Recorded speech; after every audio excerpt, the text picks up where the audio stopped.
الحمدللہ وکفا وسلام علی عبادہ الذین اصطفیٰ اما بعد فاعوذ باللہ من الشیطان الرجیم بسم اللہ الرحمن الرحیم قد افلح المؤمنون صدق اللہ العظیم۔ سورۃ المؤمنون موجودہ ترتیب کے اعتبار سے 23ویں اور نزول کے اعتبار سے 74 118 آیات 6 رکوع پر مشتمل ہے۔ اس کی ابتدائی 9 آیات کے اندر اللہ تعالیٰ نے ایمان والوں کی 7 صفات بیان کی جن کی وجہ سے وہ جنت الفردوس کے حقدار بن جاتے ہیں۔ نمبر 1، نمازوں کو خشوع کے ساتھ ادا کرتے ہیں۔ دوسری صفت، لغو کام اور باتوں سے اعراض کرتے ہیں۔ تیسری صفت، کامل طریقے سے زکوٰۃ ادا کرتے ہیں۔ چوتھی صفت، زنا فحش گوئی کے کاموں سے دور رہتے ہیں۔ اور پانچویں صفت، اپنی امانتوں کا خیال کرتے ہیں۔ چھٹی صفت، اللہ سے کیے گئے وعدے، لوگوں سے کیے گئے وعدوں کو پورا کرتے ہیں۔ اور ساتویں صفت، نمازوں کی حفاظت کرتے ہیں، ان کو ان کے اوقات کے اندر ادا کرتے ہیں۔ وَلَقَدْ خَلَقْنَا الْإِنسَانَ مِنْ سُلَالَةٍ مِّن طِينٍ، یہاں سے آگے اللہ تعالیٰ اپنی توحید کے اور قدرت کے دلائل بیان کر رہے ہیں۔ ان میں سے پہلی دلیل انسان کی تخلیق کو پیش کیا کہ انسان کی تخلیق کتنی مختلف مراحل کے ساتھ ہوتی ہے۔ پھر یہ ایک وقت آتا ہے کہ مر جائے گا، پھر دوبارہ اللہ کہتے ہیں ہم اس کو دوبارہ اٹھائیں گے۔ اسی طرح 7 آسمانوں کی تخلیق اور اس کے اندر موجود مخلوق کی تخلیق، اور اسی طریقے سے اللہ فرماتے ہیں ہم آسمانوں سے بارش برساتے ہیں، پھر اس سے زمین سے سبزہ اگاتے ہیں، نباتات کھانے پینے کی چیزیں نکلتی ہیں، باغات وغیرہ اس سے اگتے ہیں جس سے تم فائدہ حاصل کرتے ہو۔ اسی طریقے سے تمہارے فائدے کے لیے اللہ تعالیٰ نے چھپائے جانور پیدا کیے جن کا تم گوشت کھاتے ہو، دودھ پیتے ہو اور دیگر اپنے ضروریات کے لیے اس کو استعمال کرتے ہو۔ وَلَقَدْ أَرْسَلْنَا نُوحًا إِلَىٰ قَوْمِهِ فَقَالَ يَا قَوْمِ اعْبُدُوا اللَّهَ مَا لَكُم مِّنْ إِلَٰهٍ غَيْرُهُ۔ یہاں سے اللہ تعالیٰ حضرت نوح علیہ السلام کا واقعہ بیان کر رہے ہیں۔ حضرت نوح علیہ السلام نے اپنے قوم کو توحید کی دعوت دی، اے میری قوم صرف اللہ کی عبادت کرو جو میرا اور تمہارا ہم سب کا رب ہے، اللہ کے ساتھ کسی کو شریک مت ٹھہراؤ۔ قوم نے انکار کیا، استہزاء کیا، تکذیب کی۔ اللہ تعالیٰ کے حکم سے حضرت نوح علیہ السلام نے کشتی تیار کی، خود اور ایمان والوں کو اس میں سوار کیا۔ اللہ نے ان کو نجات عطا کی، نہ ماننے والوں کو اللہ نے ہلاک کیا۔ اسی طرح دیگر انبیاء علیہ السلام کے واقعات کو بھی اللہ تعالیٰ نے بیان کیا۔ وَهُوَ الَّذِي أَنشَأَ لَكُمُ السَّمْعَ وَالْأَبْصَارَ وَالْأَفْئِدَةَ قَلِيلًا مَا تَشْكُرُونَ۔ آگے اللہ تعالیٰ نے اپنی توحید کے مختلف قسم کے دلائل پیش کیے اور شرک کی تردید بیان کی۔ ان میں سے ایک یہ بھی کہا اللہ نے تمہیں کان دیے، آنکھیں دیں، دل دیا، تم اس کا شکر ادا کرتے، بن مانگے یہ چیزیں عطا کی گئی ہیں، لیکن بہت ہی کم ہیں جو اللہ کا شکر ادا کرنے والے ہیں۔ آگے اللہ تعالیٰ نے انسانوں کی 2 جماعتوں کو بیان کیا۔ قیامت کے دن انسان کی 2 جماعتیں ہوں گی، ایک نیک بخت لوگوں کی جماعت، ایک بدبخت قسم کے لوگوں کی جماعت ہوگی۔ نیک لوگوں کی جماعت، ان کے اعمال کے ترازو بھاری ہو جائے گا، اور بدبخت قسم کے لوگوں کے اعمال کا ترازو ہلکا ہو جائے گا۔ قیامت کے دن کافر کہیں گے یا اللہ ہمیں دوبارہ ایک چانس دے دیا جائے، ہم دنیا میں جا کر نیک اعمال کریں گے، اس کی تمنا ظاہر کریں گے، لیکن ظاہر سی بات ہے ان کی تمنا کو پورا نہیں کیا جائے گا۔ پھر اللہ تعالیٰ کافروں سے پوچھیں گے تم دنیا کے اندر کتنا وقت رہ کر آئے؟ تو کافر کہیں گے 1 دن یا آدھا دن۔ آپ پوچھنے والوں سے پوچھ سکتے ہیں، لیکن اللہ تعالیٰ دنیا کی حقارت ان کے سامنے بیان کرتے ہوئے فرمائیں گے یہ آدھا دن بھی نہیں بلکہ اس سے بھی کم عرصہ تم رہ کر آئے ہو، لیکن اس عرصے کے اندر تم نے اللہ کی نافرمانی کی، جس چیز کو تم نے قبول کیا تھا وہ بہت ہی بری چیز تھی۔ افحسبتم انما خلقناکم عبثا وانکم الینا لا ترجعون، کیا تم نے یہ سمجھ لیا تھا کہ ہم نے تمہیں ویسے ہی بنا دیا ہے، بغیر مقصد کے بنا دیا ہے، کیا تمہیں دوبارہ ہمارے پاس لوٹنا نہیں تھا؟ ایسا نہیں۔ اللہ تعالیٰ نے اپنی عظمت کے دلائل بیان کرنے کے بعد آخری آیت کے اندر جناب رسول اللہ صلی اللہ علیہ وسلم کے واسطے سے امت کو ایک دعا سکھلائی، رب اغفر وارحم وانت خیر الراحمین۔ جب اللہ تعالیٰ سے دعا کی جائے تو اس طریقے سے، اے ہمارے پروردگار ہمیں معاف فرما دے، ہم پر رحم فرما، آپ ہی سب سے بہتر رحم کرنے والوں میں سے رحم کرنے والے ہیں۔ سورۃ النور موجودہ ترتیب کے اعتبار سے 24 اور نزول کے اعتبار سے 102 64 آیات 9 رکوع پر مشتمل ہے۔ اس صورت کے اندر اللہ تعالیٰ نے اخلاقی معاشرتی احکامات کو بیان کیا۔ پہلی دوسری آیت کے اندر اللہ تعالیٰ نے زنا کا حکم اور اس کی حد اور سزا کو بیان کیا۔ زنا کرنے والا مرد یا عورت اگر غیر شادی شدہ ہیں تو دونوں کی سزا یہ ہے ان میں سے ہر ایک کو 100 کوڑے لگائے جائیں۔ اگر دونوں شادی شدہ ہیں تو ان کی سزا حدیث متواترہ سے ثابت ہے کہ ان کو سنسار کر کے ہلاک کر دیا جائے۔ اور پھر تیسری آیت کے اندر اللہ تعالیٰ نے یہ بیان کیا، زنا کرنے والی عورت عام طور پر زنا کرنے والے مرد سے ہی نکاح کرتی ہے، اور زنا کرنے والا مرد عام طور پر زنا کرنے والی عورت سے ہی نکاح کو کرنے کو پسند کرتا ہے۔ والذین یرمون المحصنات، یہاں سے اللہ تعالیٰ حد قذف کو بیان کر رہے ہیں۔ وہ شخص جو کسی عورت پر تہمت لگا دے تو اس کو چاہیے کہ 4 گواہ پیش کرے اپنے دعوے پر۔ اگر اس نے گواہ پیش کیے تو ٹھیک، اگر نہیں پیش کر سکا تو پھر تہمت لگانے والوں کو 80 کوڑے لگائے جائیں گے، پھر آئندہ کے لیے اس کی کبھی بھی گواہی قبول نہیں کی جائے گی۔ ہاں، اگر یہ توبہ کر لیتا ہے آخرت کے اعتبار سے اس کا گناہ ختم ہو جائے گا، لیکن دنیا کے اعتبار سے اس کو اس کی سزا ملے گی۔ آگے اللہ تعالیٰ نے لعان کا طریقہ بتایا۔ جو شخص اپنی بیوی کو پر تہمت لگا دے تو اس کا 5 قسمیں اٹھانی پڑتی ہیں شوہر کو، اور 5 قسمیں اٹھانی پڑتی ہیں عورت کو، دونوں کو آپس میں بعد میں جدائی ڈال دی جاتی ہے۔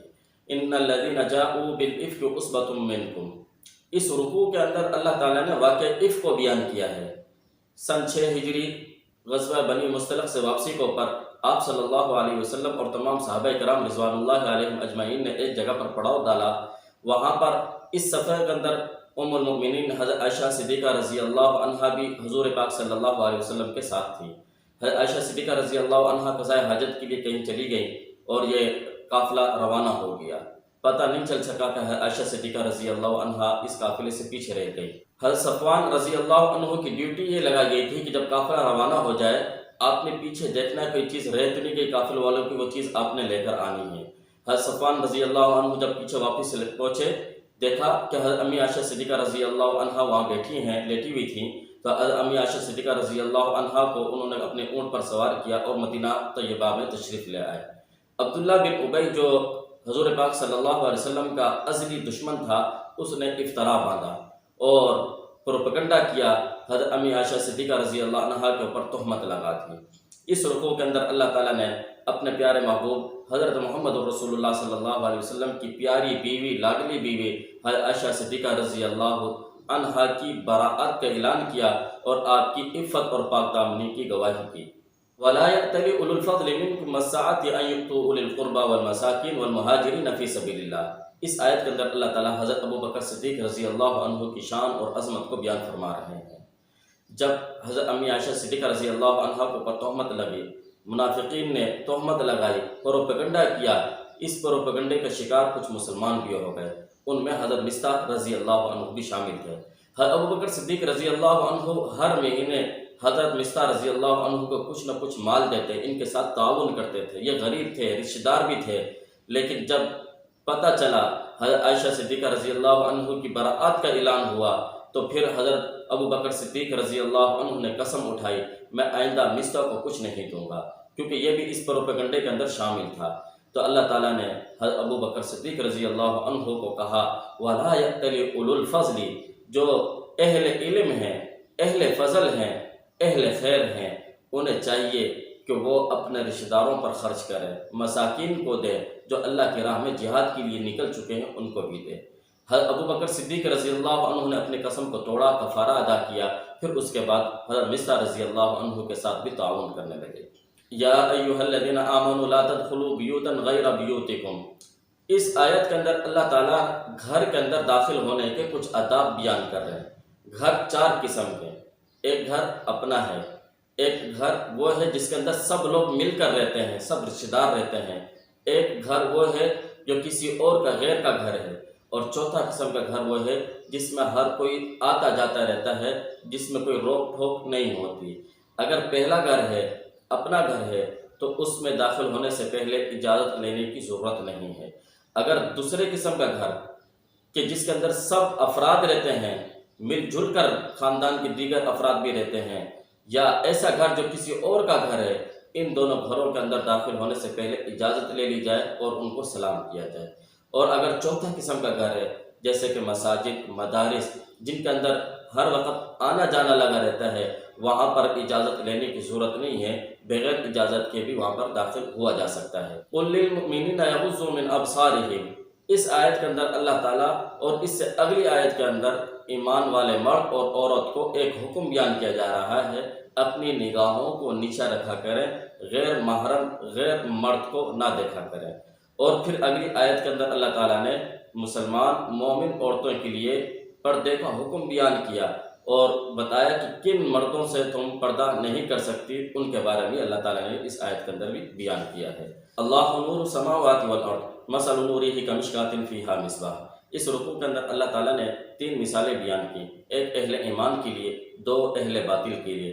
اہل ایمان کے لیے جو مثال بیان کی، کہا کہ مومن کے دل کے اندر جو ایمان ہے اس کی مثال ایسی ہے جیسے کہ ایک تاقچہ ہو، اس کے اندر قندیل ہو، قندیل کے اندر چراغ ہو اور وہ شیشے کا ہو، اور پھر اس کے اندر روشنی جل رہی ہو اور اس کے اندر جو تیل ڈالا گیا ہو وہ زیتون کا تیل ہو، خالص تیل، اس سے چمکنے والی روشنی جس کے اندر آگ نظر نہیں آتی، صرف نور ہی نور، چمکتی ہوئی روشنی نظر آتی ہے۔ کہا کہ مومن کا دل بالکل اس کے دل کے اندر جو ایمان ہے اس کی مثال اس نور کی طرح ہے، جب اس کے اندر علم آتا ہے تو یہ نور علی نور بن جاتا ہے۔ والذین کفروا اعمالهم کسراب بقیعۃ یحسبہ الظمآن ماء، کافروں کے اعمال جو دنیا کے اندر اس نے رہ کر اچھے کام کیے ہیں، اس کے اعمال کی مثال ایسی ہے جیسے کہ کوئی پیاسا آدمی ریگستان میں سفر کر رہا ہو، دور سے اس کو ریت کے اندر چمکتا ہوا پانی نظر آتا ہے، لیکن جب وہ قریب جاتا ہے تو پانی نہیں ہوتا۔ اسی طرح فرمایا کافر جو دنیا کے اندر رہ کر اچھے اعمال کرتا ہے اور یہ سمجھتا ہے اس کا فائدہ مجھے قیامت کے دن ملے گا، اللہ فرماتے ہیں جب قیامت کے دن وہ آئے گا اس کے اعمال ایسے غائب ہو جائیں گے جیسے کہ سراب اس کو نظر آتی ہے۔ پھر آگے اللہ تعالیٰ نے او کظلمات فی بحر لجی یغشاہ موج من فوقہ سحاب، کافروں کے عقیدوں کو، گمراہی کو ظلمت اور اندھیروں کے ساتھ تشبیہ دی۔ سمندر کے اندر، گہرائی کے اندر، اس میں اندھیرا، پھر اس کے اوپر ایک موج، پھر اندھیرا، اس کے اوپر پھر ایک اور موج، پھر اندھیرا، اس کے اوپر بادل ہو، اندھیرا، اندھیرے پر اندھیرا ہوتا ہے۔ اسی طریقے سے کافر اپنے عقیدے کے اعتبار سے گمراہی کو اتنی دور تک پہنچ چکا ہوتا ہے، اس کو اب ایمان کی روشنی نظر نہیں آتی۔ یا ایھا الذین آمنوا لیستأذنکم الذین ملکت ایمانکم الذین لم یبلغوا الحلم منکم 3 مرات، پہلے مردوں کو حکم دیا گیا کہ وہ غیروں کے گھروں کے اندر داخل ہونے سے پہلے اجازت مانگے، اجازت مل جائے تو پھر داخل ہوں، اجازت نہ ملے تو واپس آ جائیں۔ اب اس رکوع کے اندر، اس آیت کے اندر اللہ تعالیٰ گھر کے اندر رہنے والے افراد جن کے گھر کے اندر آنا جانا لگا رہتا ہے، گھر کے نوکر، ملازم، نوکرانیاں، ماسی، گھر کے اندر چھوٹے بچے رہنے والے، نابالغ بچے، ان کے بارے میں حکم بیان کیا جا رہا ہے۔ یہ بھی دوسروں کے کمروں کے اندر، گھر کے اندر داخل ہونے سے پہلے 3 اوقات ایسے ہیں کہ گھر میں داخل ہونے سے پہلے یہ لوگ بھی اجازت مانگیں گے۔ ایک فجر سے پہلے کا وقت، ایک عشاء کے بعد کا وقت ہے، ایک دوپہر کے وقت قیلولہ کا جو وقت ہے۔ ان 3 اوقات کے اندر چونکہ انسان سونے کے لیے لیٹ جاتا ہے، اپنے زائد کپڑوں کو اتارتا ہے، اس لیے ان 3 اوقات کے اندر کمروں میں داخل ہونے سے پہلے، گھر میں داخل ہونے سے پہلے اجازت مانگنے کا حکم بیان کیا جا رہا ہے۔ وَإِذَا بَلَغَ الْأَطْفَالُ مِنْكُمُ الْحُلُمَ فَلْيَسْتَأْذِنُوا كَمَا اسْتَأْذَنَ الَّذِينَ مِنْ قَبْلِهِمْ، ہاں اگر گھر کے اندر رہنے والا بچہ بالغ ہو گیا ہے تو پھر ان کو دوسروں کے کمرے میں داخل ہونے سے پہلے ویسے ہی اجازت مانگنی پڑے گی جیسے کہ عام مردوں کو گھر میں داخل ہونے سے پہلے اجازت مانگنی پڑتی ہے۔ والقواعد من النساء اللاتي لا يرجون نکاحا فليس عليهن جناح ان يضعن ثيابهن، یہاں سے اللہ تعالیٰ ان عورتوں کے متعلق جو بوڑھی ہو چکی ہیں، جن کی نکاح کی عمر ختم ہو چکی ہے، اب ان سے کوئی نکاح نہیں کرتا، ایسی عورتوں کے بارے میں حکم بیان کیا۔ اگر یہ پردے کے زائد کپڑوں کو اتارنا چاہیں تو اتار سکتی ہیں، لیکن شرط یہ ہے اپنی زیب و زینت کو کسی پر ظاہر نہ کریں۔ فَإِذَا دَخَلْتُمْ بِيُوتًا فَسَلِّمُوا عَلَىٰ أَنفُسِكُمْ تَحِيَّةً مِّنْ عِندِ اللَّهِ مُبَارَكَةً طَيِّبَةً، گھر میں داخل ہونے کے آداب بتائے جا رہے ہیں۔ اگر گھر میں داخل ہو، اپنے گھر میں، کسی اور کے گھر میں سلام کر لیا کرو، یہ تمہارے لیے بہتر ہے، یہ برکت والے کلمات ہیں۔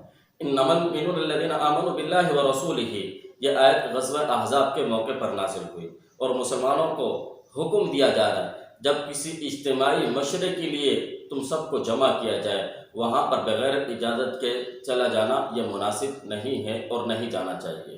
سورۃ الفرقان موجودہ ترتیب کے اعتبار سے 25ویں سورت، نزول کے اعتبار سے 42، 77 آیات، 6 رکوع پر مشتمل ہے۔ اس صورت کے اندر اللہ تعالیٰ نے عقائد کو بھی بیان کیا اور مشرکین کے اعتراضات کا جواب بھی دیا۔